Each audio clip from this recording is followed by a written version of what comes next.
পুনৰ ৰাজ্যত সংঘটিত হৈছে এটা জঘন্য ঘটনা আৰু এইবাৰ বিদ্যালয়ৰ ভিতৰতে এগৰাকী ছাত্ৰীৰ সৈতে কেইজনমান যুৱকে সংঘটিত কৰিছে অপকৰ্ম আৰু বিদ্যালয়ৰ ভিতৰতে দুই কিশোৰ আৰু এক লম্পট যুৱকে মিলি এগৰাকী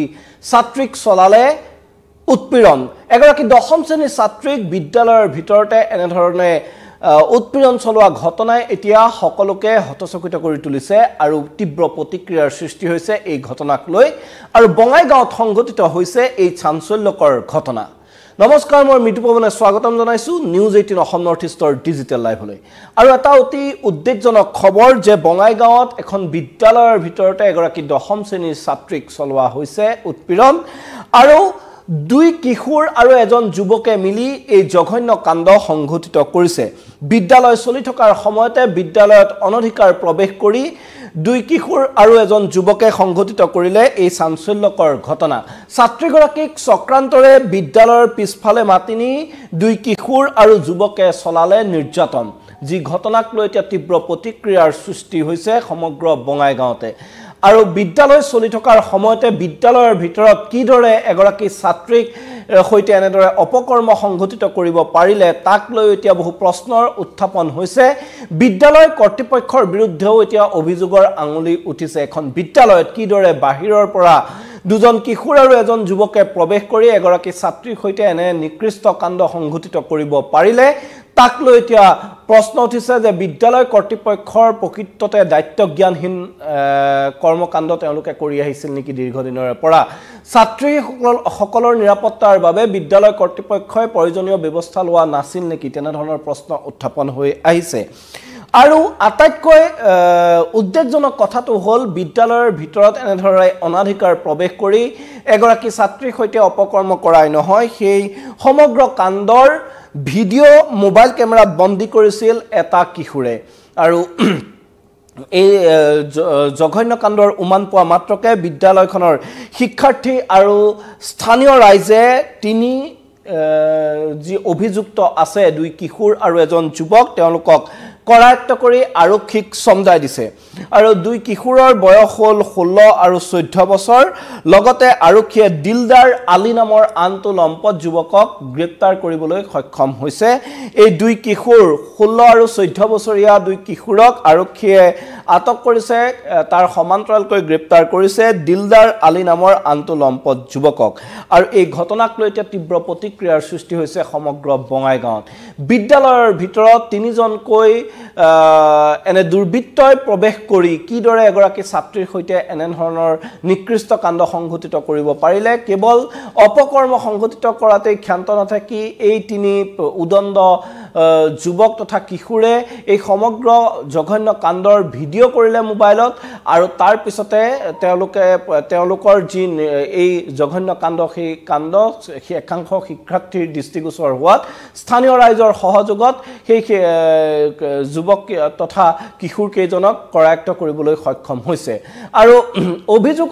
উঠা মতে যিগৰাকী নিৰ্যাতিতা দশম শ্ৰেণীৰ ছাত্ৰী তেওঁক পিতৃয়ে মতা বুলি তেওঁৰ যিহেতু বিদ্যালয়বোৰত এই কেইটা দিনত এডমিশ্যনৰ কাম চলি আছে, নামভৰ্তিৰ কাম চলি আছে, সেই ফৰ্ম ফিল আপ চলি আছে আৰু ফৰ্ম ফিল আপৰ বাবে প্ৰয়োজনীয় কোনো বস্তু দিবলৈ পিতৃয়ে তেওঁক মতা বুলি কৈ বিদ্যালয়খনৰ পিছফাললৈ মাতি নিছিল বুলি এতিয়া অভিযোগ উঠিছে। আৰু তাৰ পিছতেই সেই কিশোৰীগৰাকীৰ সৈতে এনে জঘন্য কাণ্ড সংঘটিত কৰিলে তিনি পাখণ্ডই। আৰু এই ঘটনাক লৈ এতিয়া তীব্ৰ প্ৰতিক্ৰিয়াৰ সৃষ্টি কৰিছে। এখন বিদ্যালয়তে যদি এনেধৰণেৰে ছাত্ৰীৰ সুৰক্ষা নাথাকে তেতিয়াহ'লে কেনেদৰে ঘৰৰ পৰা ওলাই যাব কিশোৰীসকল। শেহতীয়াকৈ দেখা গৈছে ৰাজ্যত বিভিন্ন সময়ত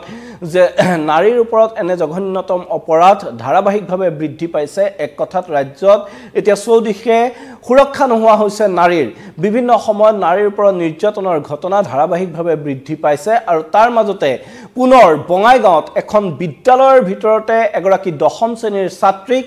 বাহিৰৰ পৰা তিনিজনকৈ কিশোৰ যুৱকে আহি এনে নিকৃষ্ট কাণ্ড সংঘটিত কৰাক লৈ সৃষ্টি হৈছে প্ৰতিক্ৰিয়াৰ। আৰু সকলোৱে এই ঘটনাক একেমুখে গৰিহণা দিছে। আৰু এই যি অভিযুক্ত কেইজন আছে আটাইকেইজন অভিযুক্তৰে কঠোৰৰ পৰা কঠোৰতম শাস্তিৰ দাবী তুলিছে এতিয়া সকলোৱে কিন্তু বিদ্যালয় কৰ্তৃপক্ষই কি কৰি আছিল কিয় গম নাপালে তেওঁলোকে এই কথাটো আৰু এনেদৰে বাহিৰৰ পৰা যুৱকে কিশোৰে আহি সেই বিদ্যালয়খনত প্ৰৱেশ কৰি এনে নিকৃষ্ট কাণ্ড সংঘটিত কৰিলে সেই সময়ত ক'ত আছিল বিদ্যালয় কৰ্তৃপক্ষ সেই প্ৰশ্ন এতিয়া যথেষ্ট গুৰুত্বপূৰ্ণ হৈ পৰিছে কিন্তু এই ক্ষেত্ৰত দেখা গৈছে বিদ্যালয়খনৰ অধ্যক্ষগৰাকীয়ে তেওঁ নিজে বিদ্যালয়ত নাছিল বুলি কৈ দায় কৰাৰ চেষ্টা চলাইছে কিন্তু বিদ্যালয়খনৰ যে কোনো ধৰণৰ ছাত্ৰীৰ নিৰাপত্তা ব্যৱস্থা নাই শিক্ষাৰ্থীৰ নিৰাপত্তাৰ ব্যৱস্থা নাই সেই কথা একেবাৰে এটো জলজল পটপট হৈ ওলাই পৰিছে যিগৰাকী অধ্যক্ষ তেওঁ সালেবেৰে কোৱা কিছু যুক্তি দিয়া পৰিলক্ষিত হৈছে তেওঁলোকে কৈছে যে যিহেতু এডমিশনৰ কাম চলি আছিল কিতাপ দি থকা হৈছিল শিক্ষাৰ্থীক সেইবাবেহে গেট খোলা ৰাখিছিল এনে গেট বন্ধ ৰাখে যদি গেট খোলা আছিল তাত কোৰ মানুহ আহিছে কোৰ মানুহ কলৈ গৈছে সেয়া চোৱাচিতা কৰিবলৈ তেওঁলোকৰ কোনো কিয় নাছিল আৰু এনেদৰে এক বিদ্যালয়খনলৈ আহি এগৰাকী বিদ্যালয়খনৰ 10ম শ্ৰেণীৰ ছাত্ৰী এনে অনাকাংক্ষিত অনাহুত পৰিস্থিতিৰ সন্মুখীন হোৱাৰ পিছত এতিয়া এনে কথাৰ জানো কিবা যুক্তি আছে এই দায়খৰা মন্তব্যৰে অধ্যক্ষ গৰাকীয়ে একেবাৰে এক প্ৰকাৰ তেওঁ নিজকে ধোৱা তুলসীৰ পাত সজোৱা পৰিলক্ষিত হৈছে কিন্তু সকলোৱে বিদ্যালয়খনৰ অধ্যক্ষকে ধৰি কৰ্তৃপক্ষক তীব্ৰ গৰিহণা দিছে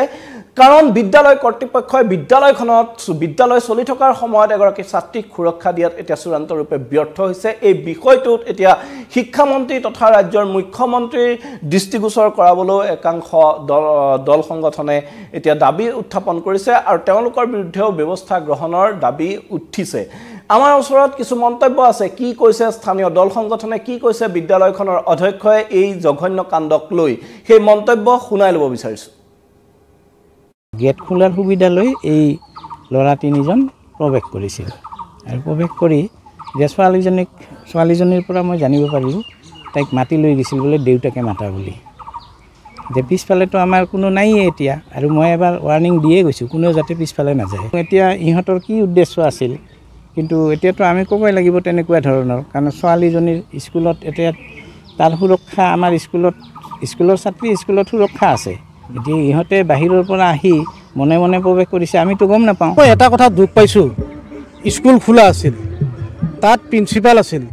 যেহেতু উচ্চতৰ মাধ্যমিক বিদ্যালয় তাত প্ৰিন্সিপাল আছিল শিক্ষক আছিল তাত চকীদাৰসকল আছিল ক'ত গ'লে এইবিলাক মানুহ কিয় হ'ল এনেকুৱা ঘটনা কি কাৰণত এই নৰপিছাসকলে কেনেকৈ সোমাবলৈ পাৰে যিসকল আচলতে ছাত্ৰ নহয় তেওঁলোকে কেনেকৈ সোমাল এইখিনিও তদন্ত হ'ব লাগে আৰু বঙাইগাঁও জিলাৰ বিদ্যাপুৰত সংঘটিত হোৱা এই নিকৃষ্ট কাণ্ডক লৈ এতিয়া সকলো এক প্ৰকাৰ জাঙুৰ খাই উঠিছে সকলোৱে এই ক্ষেত্ৰত কঠোৰৰ পৰা কঠোৰতম ব্যৱস্থা গ্ৰহণৰ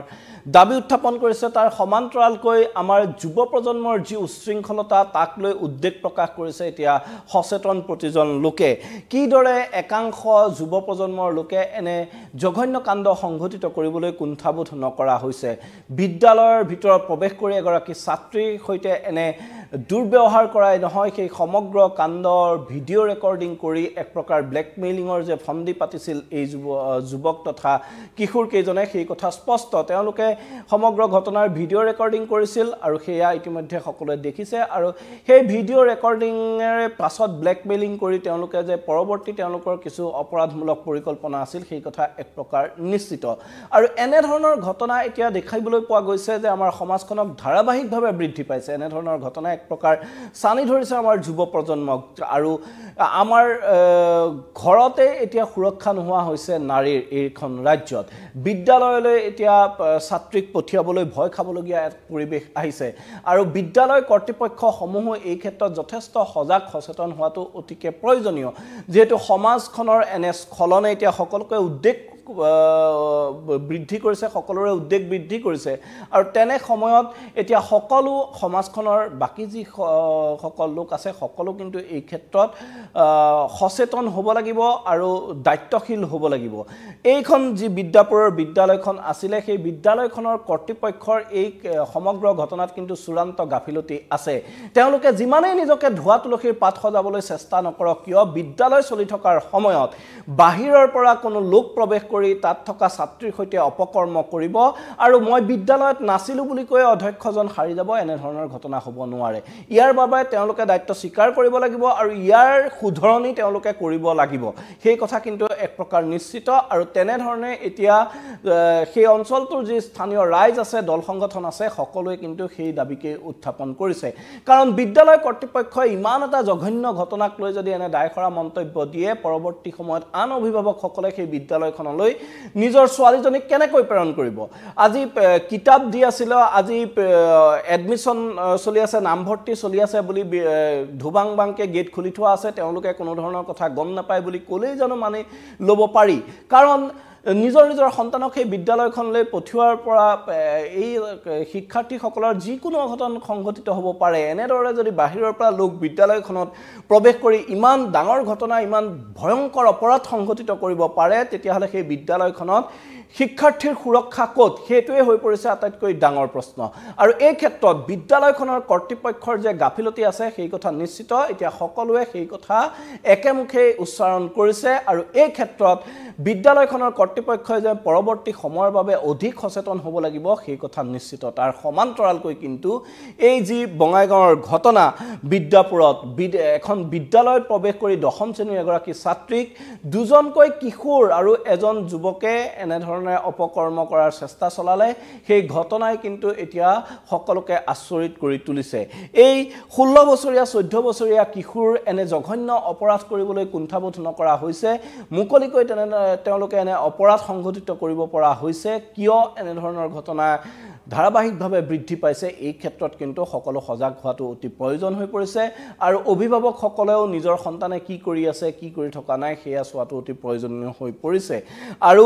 যিজন দিলদাৰ আলী নামৰ যুৱকক গ্ৰেপ্তাৰ কৰা হৈছে যিজন যুৱকৰ নেতৃত্বত আন দুজন কিশোৰ গৈছিল এই জঘন্য কাণ্ড সংঘটিত কৰিবলৈ সেই যুৱকজনকো এতিয়া দৃষ্টান্তমূলক শাস্তি বিহাৰ দাবী উত্থাপন কৰিছে স্থানীয় দল সংগঠনৰ লগতে ৰাইজে আৰু এই ক্ষেত্ৰত ভুক্তভোগী যিগৰাকী ছাত্ৰী আছিলে 10ম শ্ৰেণীৰ ছাত্ৰী আছিলে তেওঁৰ পৰিয়ালে ইতিমধ্যে থানাত এজাহাৰ দাখিল কৰিছে আৰক্ষীয়ে তিনিওজন অভিযুক্তকে গ্ৰেপ্তাৰ কৰিছে আৰু পৰৱৰ্তী সময়ত এই অভিযুক্ত কেইজনৰ বিৰুদ্ধে কিমান কঠোৰতম ব্যৱস্থা লোৱা হয় সকলোৱে এটা কাৰণেই এই দৃষ্টান্তমূলক শাস্তিৰ দাবী উত্থাপন কৰিছে যে যি নৱপ্ৰজন্মৰ মাজত এনে অপৰাধ প্ৰৱণতা বৃদ্ধি পাইছে সেই অপৰাধ প্ৰৱণতা ৰোধ কৰিবৰ বাবে এটা দৃষ্টান্ত গঢ়া অতিকে প্ৰয়োজন এই ক্ষেত্ৰত দেশৰ ন্যায় ব্যৱস্থাই নিজৰ মতে বাট ল'ব আৰু এটা দৃষ্টান্ত গঢ়িব বুলি সকলো এই মুহূৰ্তত বিশ্বাসী আৰু নিৰ্যাতিতা গৰাকীয়ে ন্যায় পাব বুলি সকলো আশাবাদী এই মুহূৰ্তত মই মৃদু পৱনে বিদায় লৈছো সকলোকে ধন্যবাদ জনাইছো